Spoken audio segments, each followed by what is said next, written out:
Imagine standing at the edge of a hole that drops hundreds of meters into darkness. Below you, a cavern that might stretch for kilometers, or might dead end in rubble after 50 meters. Nobody knows.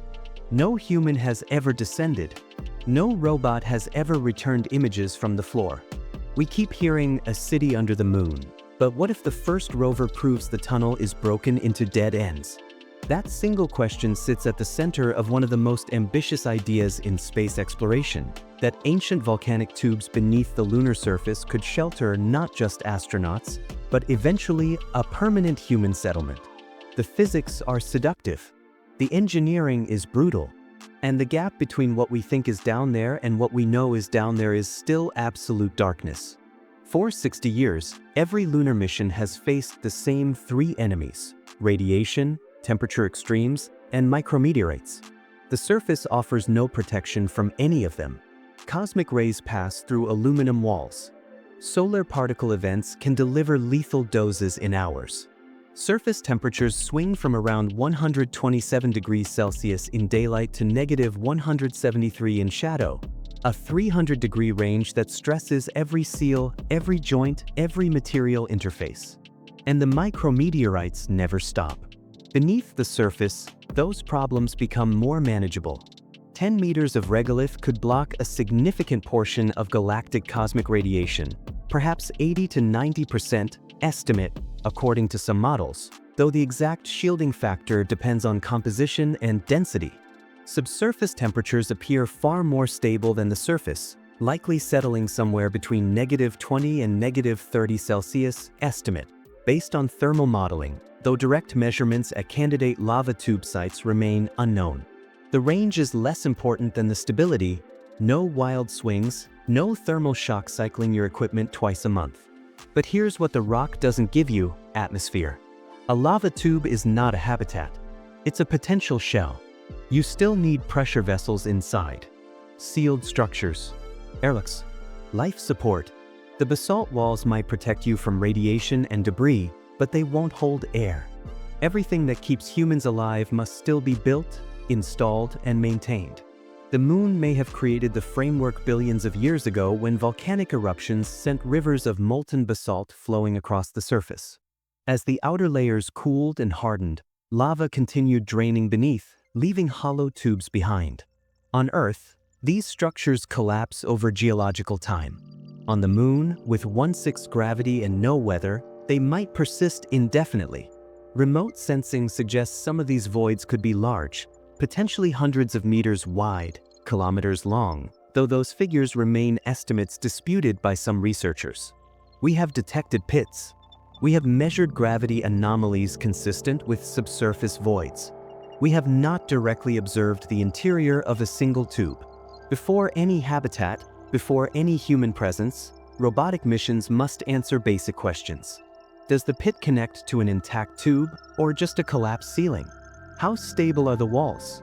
Is the floor navigable or choked with debris?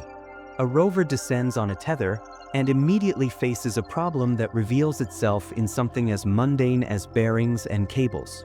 Lunar dust is not like Earth dust. It's sharp, abrasive, electrostatically charged, and it clings to everything. A winch mechanism that works perfectly in testing may grind itself to failure after one deployment in actual conditions. The same dust that coats bearings also infiltrates optics, degrades filters, and compromises every mechanical joint it touches.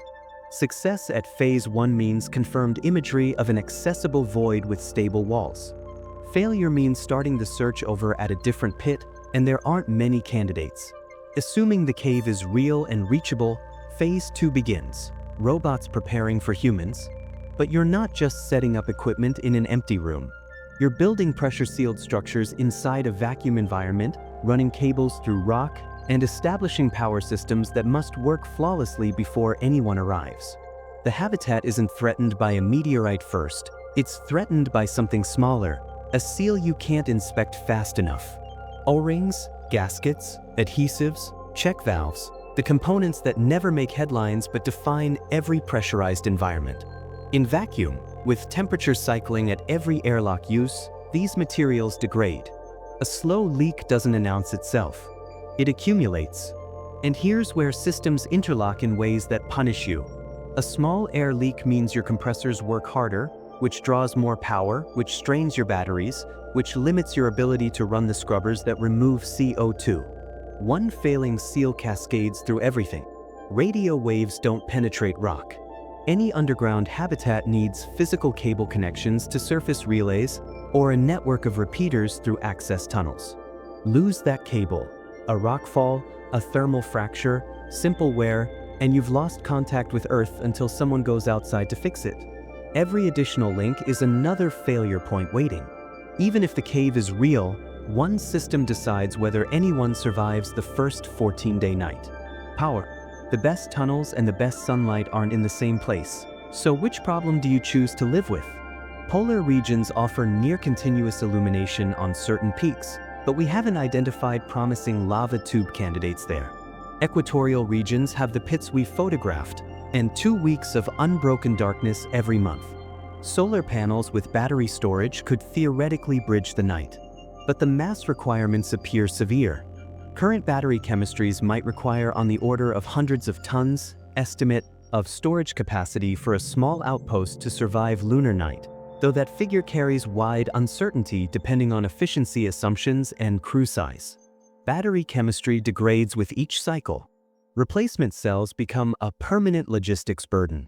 Regenerative fuel cells offer another path, electrolyzing water during the day, recombining hydrogen and oxygen at night to generate power. They're proven technology, but they demand water you may not have and introduce their own failure modes. Membrane degradation, catalyst poisoning, the slow accumulation of impurities that eventually drops efficiency below usable thresholds. Fission power removes the day-night problem entirely. The Krusty experiment demonstrated a small reactor producing roughly 10 kilowatts. Scaling up introduces complexity, shielding mass, and the reality that you're trusting a reactor you can't easily service. But it works in darkness, and darkness is half the lunar month. The trade-offs don't resolve. They just shift which risk you're willing to accept. Day 12 of darkness. Power reserves at 40%. The planned resupply mission scrub due to a launch vehicle issue on Earth. The crew dims lighting to minimum, reduces heating in non-essential modules, limits communication windows to preserve every watt. Sleep shifts lengthen. The work that felt purposeful a week ago now feels like waiting. They recalculate how long the oxygen will last if the scrubbers are rationed. Nobody says the number out loud. The entire megacity might depend on a single shaft, so what happens when the elevator doesn't come back up? A debris fall from the pit wall lodges against the lift mechanism. The surface team can see the obstruction via camera. The underground crew cannot reach it. Until the shaft clears, no one enters, no one leaves, and critical cargo sits in the transport pod 30 meters above. Fire protocol, medical evacuation, emergency resupply, all of it depends on that single vertical passage. Redundant shafts aren't a luxury. They're the difference between an inconvenience and people dying underground. Stacked pressure doors and multi-airlock configurations can buy time and contain failures, but they don't eliminate the fundamental vulnerability of a single access point. CO2 readings creep upward over 6 hours. Not dramatic, just wrong. The scrubbers are working. The source is elsewhere. 2 crew members begin systematic check valve, seal, and fitting inspection while the others prepare backup breathing equipment. They find it, a hairline failure in an adhesive joint, invisible to the eye, leaking atmosphere into the surrounding basalt. The rock doesn't seal itself. You seal it, with materials that weren't designed for this environment, performing repairs you can't fully verify, hoping the patch holds until the next inspection cycle. Every exposed filter, every optical sensor, every mechanical joint requires cleaning. The regolith particulates that hitchhiked in on suits and equipment settle slowly in 1/6 gravity, reloft easily with any disturbance, and cling electrostatically to every surface they contact. They migrate through the habitat, coating instruments, abrading seals, working into mechanisms that were never designed for lunar dust. Maintenance isn't weekly. It's constant. The moment you stop cleaning, the systems start failing. Going underground fixes radiation, but it creates a new enemy. A psychological horizon that never arrives. No weather, no sunrise, no landscape changing with seasons. The cave walls are the same today as they were a year ago, as they were a billion years ago. An engineer might say the environment is optimally stable. A psychologist might say it's optimally deadening. Long-duration crews in Antarctic stations report similar effects: the erosion of mood, motivation, the subtle cognitive drag of sameness. The solution isn't willpower. It's design, variable lighting, spatial variety, windows to somewhere, even if the somewhere is a screen showing Earth from orbit. You engineer hope into the architecture, or the architecture slowly takes it from you. SRU sounds like freedom, until you see how much power it takes to print independence from lunar dirt. In situ resource utilization means manufacturing what you need from local materials. Oxygen extracted from regolith. Water from ice deposits, though the presence of accessible ice near equatorial lava tubes remains unknown and shouldn't be assumed. Building materials from processed lunar rock. The physics works. The energy cost is immense. Extracting oxygen from ilmenite requires heating regolith to over 1,000 degrees Celsius. Producing enough for one person's annual breathing needs might demand 20 to 40 kilowatts estimate of continuous power, with significant uncertainty depending on process efficiency and equipment losses. Scale that to a settlement of 50 people and add water production, metal processing, and manufacturing, and the power grid begins to dominate the architecture. Every ISRU promise comes with a power invoice. The math only closes with abundant nuclear generation, or an acceptance that independence from Earth is measured in decades, not years. Assume success. Phase 3. The cave is confirmed, accessible, structurally sound. Pressure structures tested through multiple lunar nights. Power systems reliable. Atmospheric containment proven over months of robotic operation. A crew of 4 arrives for a 6-month rotation. They're not building a city. They're proving the concept can sustain human biology. Health in 1/6 gravity remains unknown over multi-year timescales. Bone loss will be less severe than microgravity, but whether it stabilizes at acceptable levels or continues degrading is an open question. Antibiotics and medical supplies must be stocked for conditions that may not manifest until months into a mission. You can't evacuate someone with a slow-developing problem. You treat them there, or you don't treat them at all. And then there's the question nobody wants to answer. If this works, who gets to live there, and who maintains it? A lunar settlement isn't staffed by astronauts forever. Eventually, it needs technicians, engineers, support personnel, people whose job is keeping systems running, not conducting experiments. The selection criteria shift. The population changes. The questions about governance, compensation, and citizenship that seem abstract on Earth become immediate when someone asks why they should repair a water recycler for the 20th time while decisions about their future are made nearly 250,000 miles away. Was it worth it? 5 arguments for. 1. Radiation and thermal protection that surface habitats cannot match, reducing long-term health risks over years of exposure. 2. Volume. If large tubes exist as modeled, they offer expansion space that would require massive material shipments to replicate artificially. 3. Structural stability. Natural basalt walls provide durable shielding and don't require replacement the way surface structures might, though the pressure liners, airlocks, and life support systems inside still demand ongoing maintenance and eventual replacement over time. 4. Potential access to subsurface resources, mineral concentrations, possibly ice in some regions, that surface operations cannot reach, though this remains unconfirmed. 5. A genuine second location for human civilization, geologically isolated from Earth's catastrophic risks. 5 arguments against. 1. Verification. We still don't know if suitable tubes exist. The investment required before confirmation is enormous. 2. Access.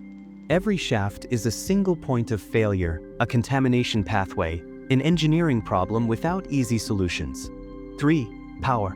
Subsurface habitation doesn't solve the energy problem. It may intensify it by limiting solar access while increasing demand.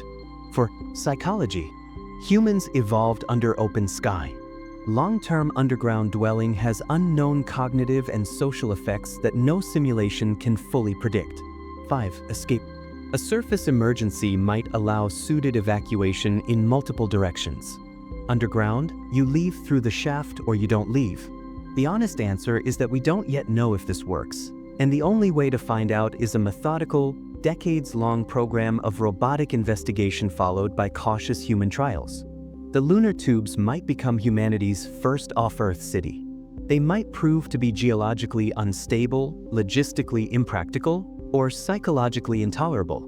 Most likely, they'll be something in between, useful for specific purposes, prohibitive for others, one component of a broader lunar presence rather than its foundation.